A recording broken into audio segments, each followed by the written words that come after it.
Good day, future nurse. I am Zania Reza, student nurse from Our Lady of Fatima University, and for today's video, I'll be doing a return demonstration of mouth, nose, throat, and sinuses. Make sure to gather all the equipment for the assessment.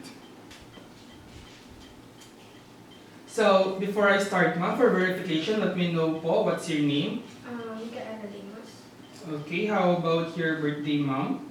August 29, 2004. Okay. Ilang taon na po kayo, ma'am? 18. Okay. So today po, ma'am, I'll be assessing your mouth, nose, throat, and sinuses. So for me able to assess those things, I'll be inspecting those and palpating your parts of your face. So rest assured, ma'am, that all the information and findings will be completely confidential between me and the attending physician that I'll be referring you to. So is that okay to you, ma'am? Yeah. Okay, so before we start, ma'am, I have some question, ma'am. So, do you have any problem po ba with your nose? None. Okay. Any problem with mouth and throat po, ma'am? None. Okay. Any changes in color in your gums po? I don't think so. Okay. Any frequent cold sinus infection po? No. Okay, no. Do you have any nose problem? Mouth and throat problem? None. Okay, so does your family have any nose or mouth or throat cancer? None.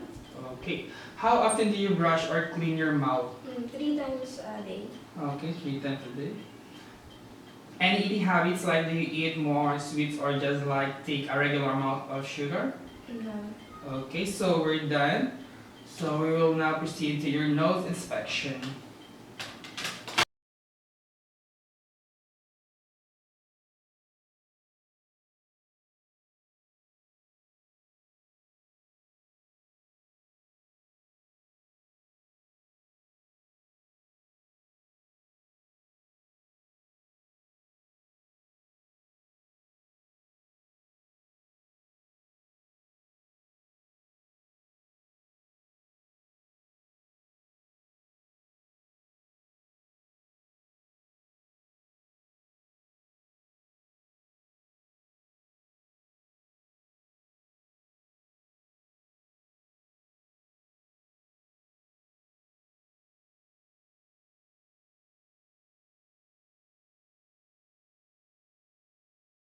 The client to sniff. Ma'am, I would like you to sneeze. Okay, one more time. Okay, sa kabila naman po. Sneeze. One more time. Okay. Then inspect nasal cavities using flashlight or nasal speculum for the presence of redness, swelling, growths, and discharge. The nasal mucosa is dark pink, moist, and free of exudate.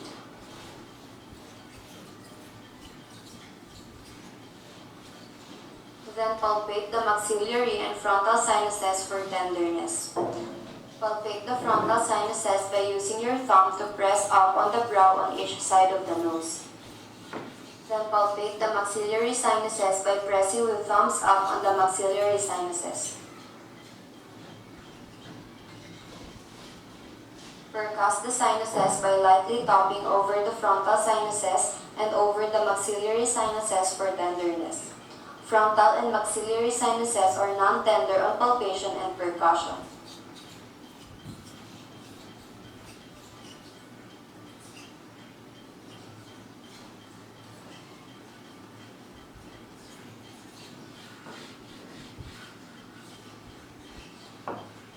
Then document findings in the client's record.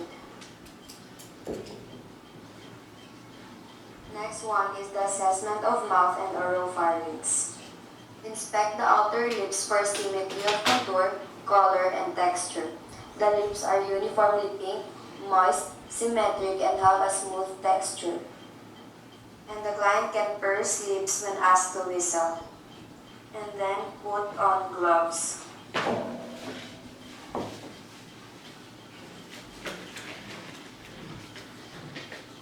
Then inspect and palpate the inner lips and buccal mucosa for color, moisture, texture, and presence of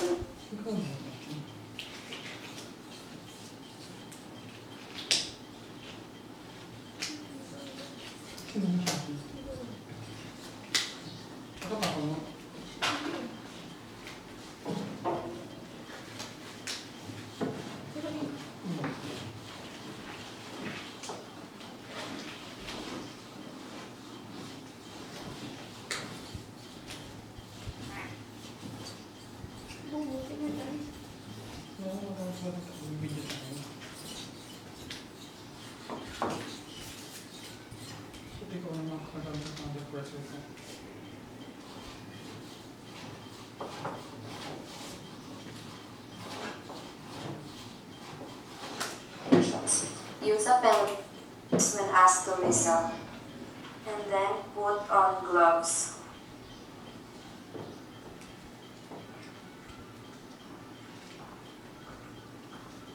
Then inspect and palpate the inner lips and buccal mucosa for color, moisture, texture, and presence of lesions. Use a pen light and tongue depressor to retract the lips and cheeks to check color and consistency. The buccal mucosa of the client appeared as uniformly pink, moist, soft, glistening, and with elastic texture.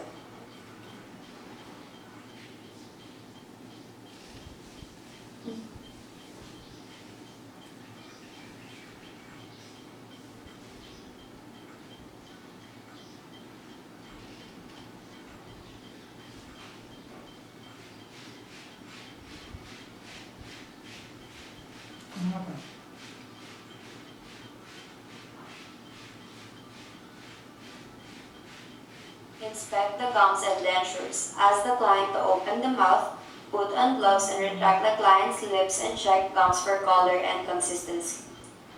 There should be no discolorations of the enamels, no retractions of gums, and it must be pinkish in color.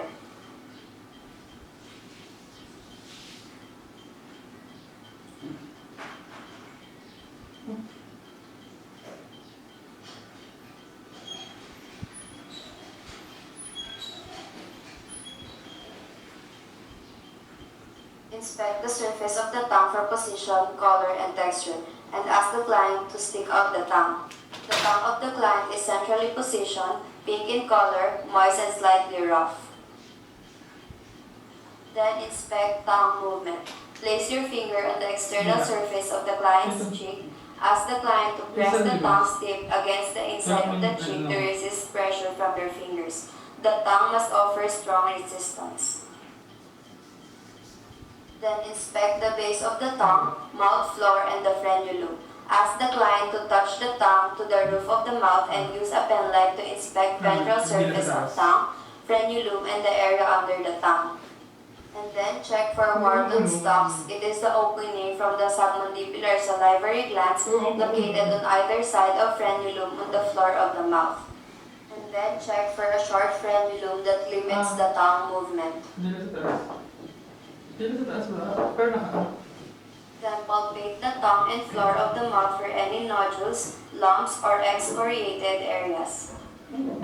Use a square gauze pad to hold the tongue to the floor of the mouth. And then check for a short frenulum that limits the tongue movement. Then palpate the tongue and floor of the mouth for any nodules, lumps, or excoriated areas. Use a square gauze pad to hold the tongue to each side. Palpate for lesions, ulcers, or nodules. No lesions, ulcers, and nodules are apparent.